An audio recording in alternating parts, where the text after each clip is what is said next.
If you'd like to mark stitches manually, you can use custom markers. Custom markers provide the same count and color options as magic markers, and you use them to mark your chosen stitches instead of the stitches that are part of a magic marker search result.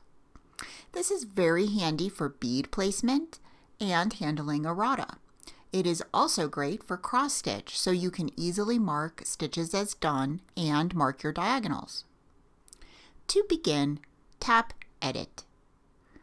Tap the Markers button. To make a custom marker, tap the blue plus and pick Custom Marker.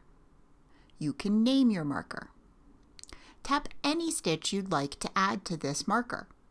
If you accidentally tap the wrong stitch, just tap it again to toggle it off.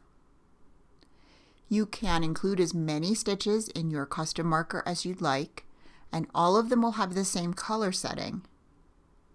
And you can provide counts for longer runs of stitches if desired.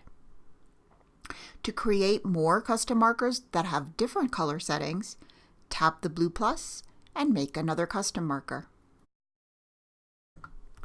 When you're ready to start knitting, tap Knit. Here, I can see my chart, and as I move up, any stitch counts will appear automatically.